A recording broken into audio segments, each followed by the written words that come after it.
This may sound brutal to you. There have been many experiments where certain things were done. Those people came back again and again together. It was done with a certain purpose. They were tied up in a different way.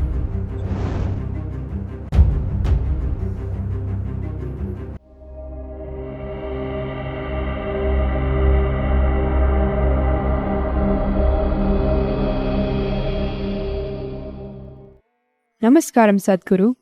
Is it possible to experience the energy of someone dear to us who is no more? So your relationships with people are either of the body or mind, a little bit of emotion, or a combination of these three, isn't it? Isn't it so? All the relationships that you hold in your life, however dear they are to you, however close you think they are to you, you either know them in their mind a little bit, or you know them in your emotions, or maybe body. So these are the only three ways you know this person. Yes? All those three things, he is left here and gone. So you have no business with him. You got nothing to do with him. People are always trying to talk to their grandfathers, mediums, this, that. And I know for a long time they've been advertising that when you die, you will go and meet your family up there in heaven. You know, the people have been saying this to you. This is the most horrible thing to tell people, is that when you die in heaven, your whole family is waiting for you to receive you there. That's the reason why people are doing all kinds of things to see that they don't go to heaven.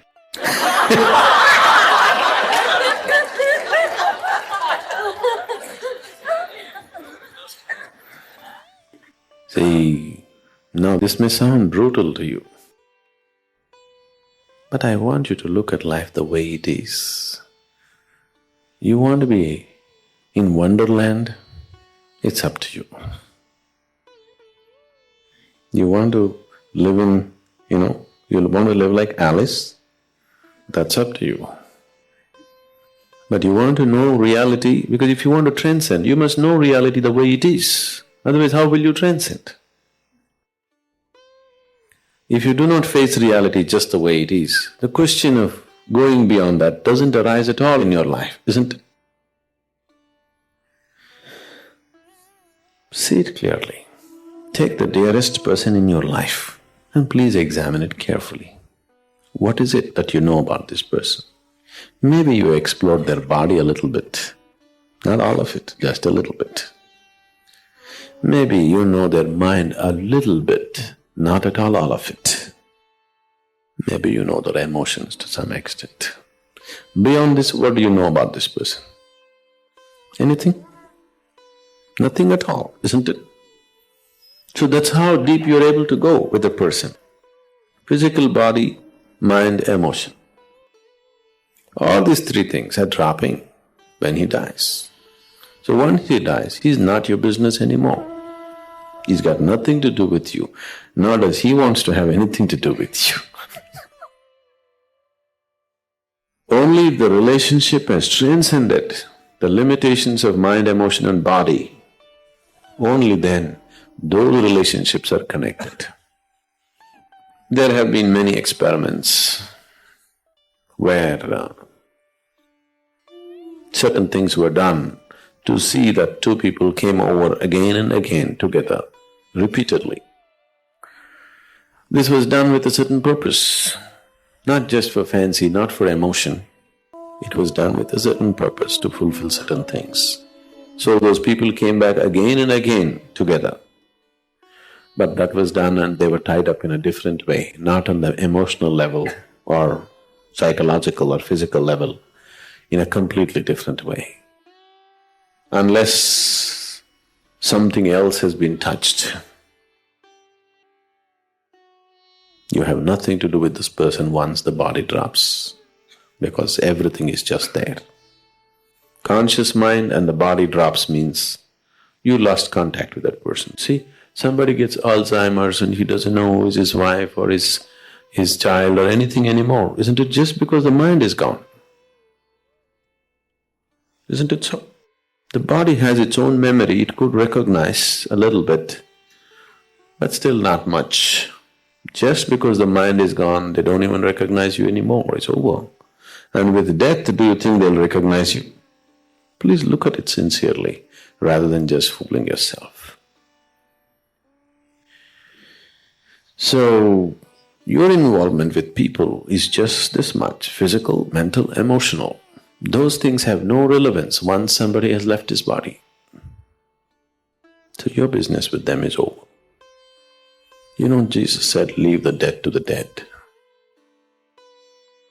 Looks absolutely brutal and arrogant, isn't it? Somebody says, my father is dead, I want to bury him and come. The man says, leave the dead to the dead. Does he look like the gentle person that you're talking about? Does he look like that? See, now you just lost your father. You go and ask with great emotion, Master, I want to bury my father and come. Just leave the dead to the dead, you come with me. This doesn't look like a gentle human being, isn't it? That's somebody who's in touch with reality. He knows what to be done, what not to be done, that's all. So, when people die, what can we do? Now, what can we do? Is it about you or them? If it's about you, there is one thing to do. It's about them, there's another thing to do. We can do something for them also within a certain span of time if they have died in a particular way. About yourself, when somebody is gone, somebody who is very dear to you is gone, naturally this happens to you, but people take it to the extreme. When somebody dear to you dies, whatever the tender moments that you have known with that person come back to you and feel, oh, how it was. Otherwise, some moments come back and say, oh, I should have done this, but I treated him like this, I deceived him, I did this, I did that, No, somebody is dead. When somebody is dead, if you can enhance your life with this death, that's beautiful. Just because when somebody is dead, a situation has become intense in a certain way. Because a sudden dislocation of anything creates an intense situation for you, isn't it? Those are wonderful moments. Those are moments that you must make use of for your growth. So this is the time to bring gentleness, tenderness, and also seeing your own impermanence.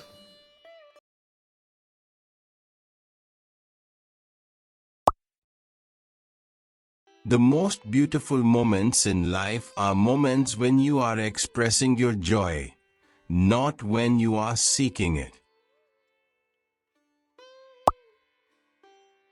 If you resist change, you resist life.